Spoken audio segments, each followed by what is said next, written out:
Hello guys, biyahing Balatan naman tayo, magsuswimming. Ayan o. All things are packed.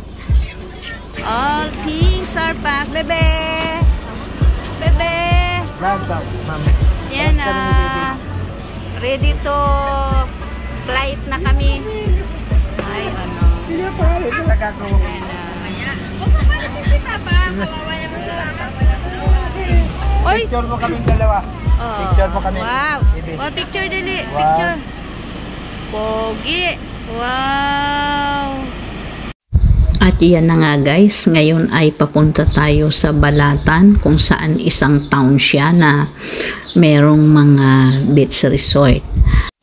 Ngayon ay March 16, birthday ng aking anak na si Joy, at bukas naman ay March 17, birthday ng aking pamangking si Edsel. Kaya pag-iisahin na lang ang celebration ng birthday nila at doon namin gaganapin sa beach resort sa Balatan. At ngayon ay nandito na tayo sa Nabua Town, sunod na town ng Iriga, kung saan ito yung gitnang town bago dumating ang Balatan. Ang layo nito ay mga 30 minutes to 1 hour ang driving time bago makarating sa Balatan. At ngayon nga may nadaanan tayong fruit stand, so bumili na rin tayo ng ripe mango at saka ng pakwan. Ayan, maraming namimili dyan dahil medyo mura lang naman ang mga prutas na bilihin.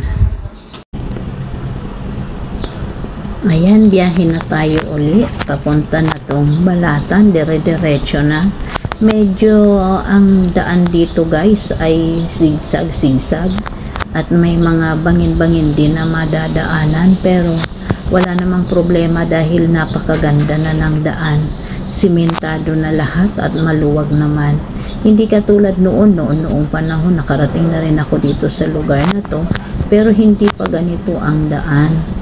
Medyo rough road pa at saka putik-putik pa at hindi pa ganito yung daan, maliit lang. So ngayon wala nang dapat ipag-alala dahil napakaganda na ng daan. Pinaayos na ito dahil nga ay tourist area na rin naman ang Balatan, gawa ng mga beach resort na dinadayo, kaya pinaganda na rin naman talaga ng government.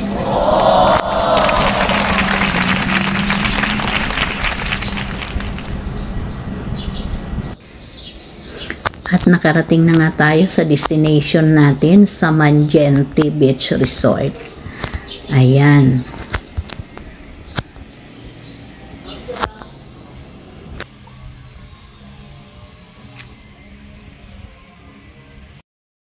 Andito na tayo guys sa Manjente Beach Resort. Manjente pala, hindi Manjente.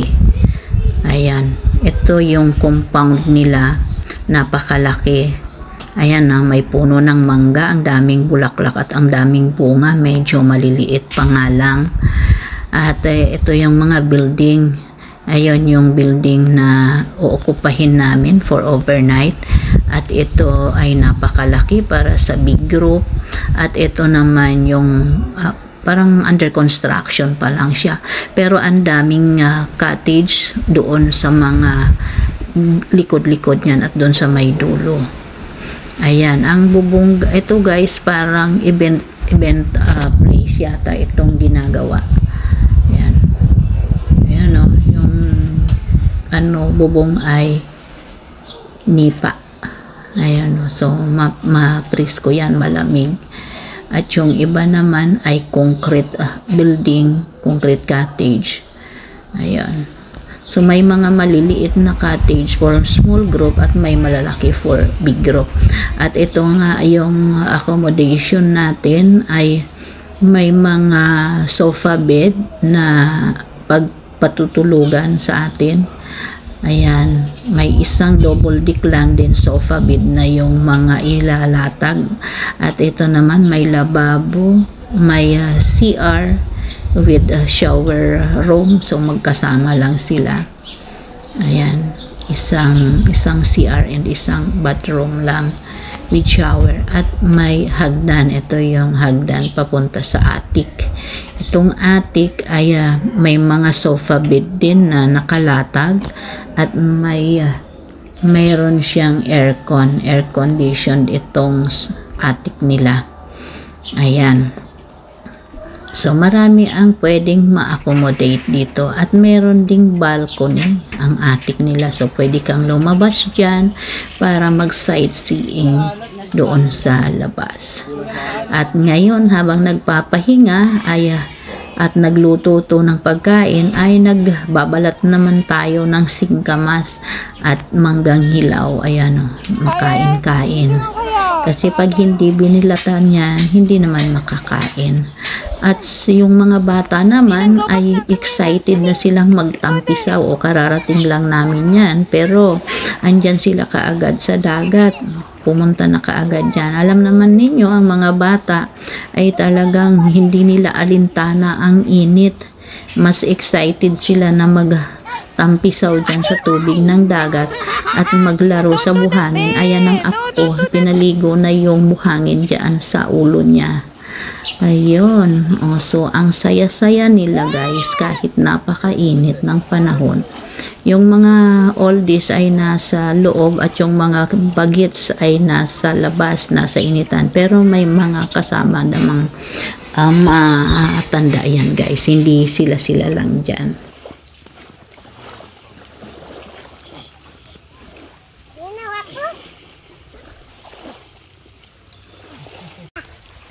At yan yung karagatan. Medyo high tide siya guys, pero ang maganda kasi may buhangin pa rin, may dalampasigan pa rin paglalaruan ng mga bata. At hindi siya masyadong malalim. Hindi malalim agad, hindi katulad sa iba na pag high tide ang lalim ng tubig, hindi ka pwedeng makapunta sa dagat. At dahil prepared na ang food, magmimerienda muna tayo. Ito po ang aming munting handa para pagsalu-saluhan lang ng pamilya ko at pamilya ng kapatid ko.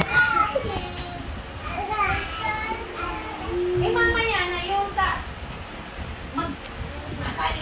mag-blow mo na si Dylan ng cake. I-close mo kayo. Ayun pala. O yeah, i-close mo.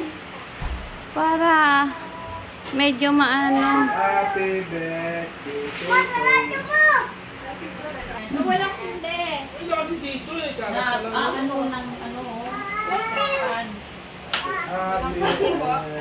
Hindi, may ano yan. Puspurasa na yung gusto niya. Iduday dito. Dito ka pa. Papangulat ko ah.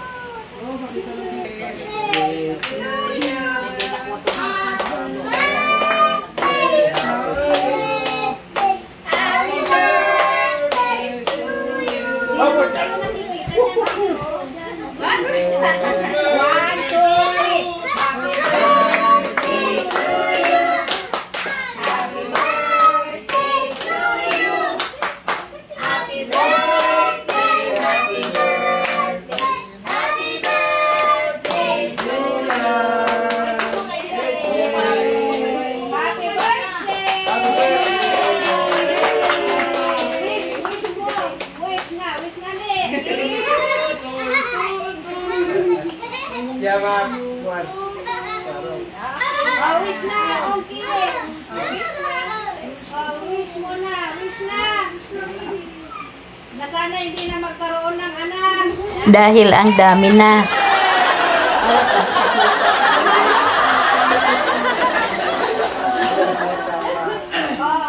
Blow na.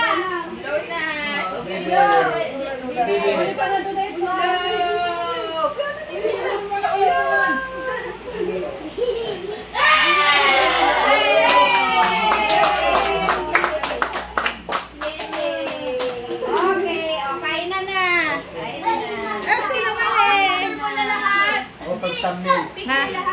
Picture na pala. Oy, doon na. Picture. Si Papa mo tulog. Manay, isa na mo na pinto. Isa na mo pinto. Baka magdurilagan na ito ng mga... Ma! Hoy! Si Papa tulog.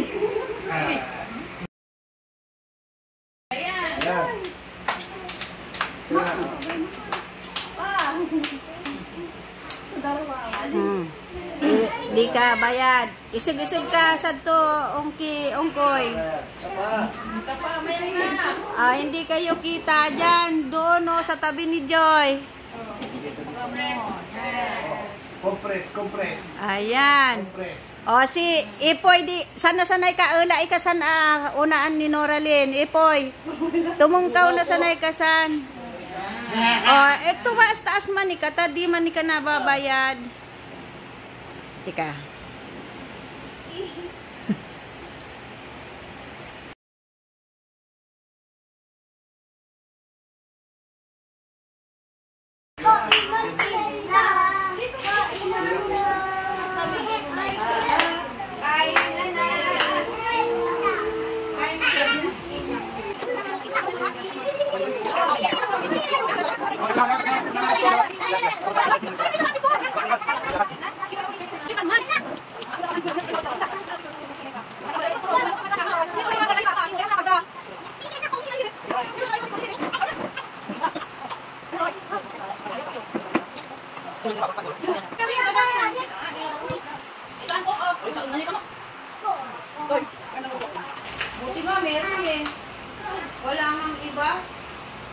Ayan guys, tapos nang kumain yung iba kaya andon na sa dagat, nagliguan na. Kami na lang tong naiwan ditong kumakain pa. At pupunta na rin kami doon para maligo na rin sa dagat, magtampisaw.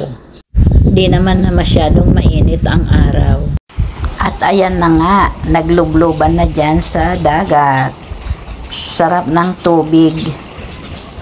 Malamig sa una, pero ang sarap maligo.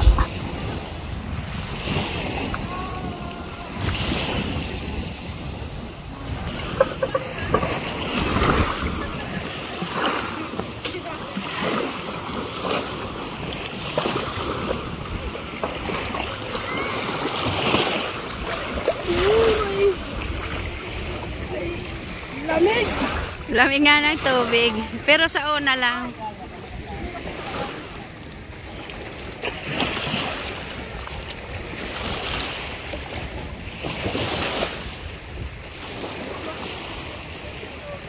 Ayun si Papa Ambet nagpapakondisyon pa dahil malamig.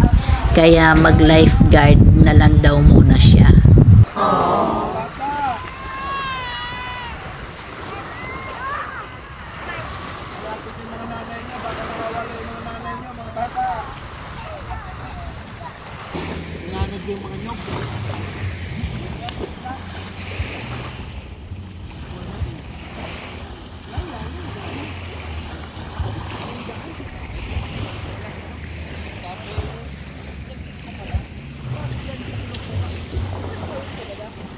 Ayan, nagsawa na sa dagat, kaya ngayon sa swimming pool naman. And ang laki ng swimming pool. Merong pang adult at meron ding pang bata.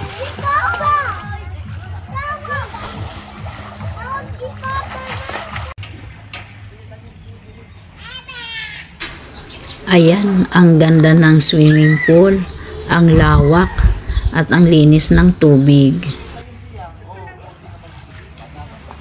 Mura lang naman guys ang entrance fee at accommodation. Very affordable. Sa mga gustong pumunta dito, i-open nyo lang yung Waze o kaya yung Google Map para ma-locate ninyo itong lugar na ito. At kung nais nyo magpabook sa kanila, hanapin nyo lang sa FB page yung Mangente Beach Resort. Hanggang dito na lang guys. Sana nagustuhan nyo ang video na to.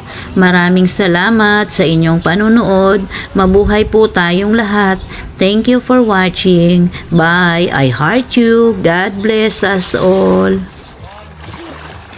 Makikisuyo na rin po. Paki-like na rin at paki-subscribe po Mama Erms Vlog. At paki-hit na rin yung notification bell. Thank you. Hanggang sa muli.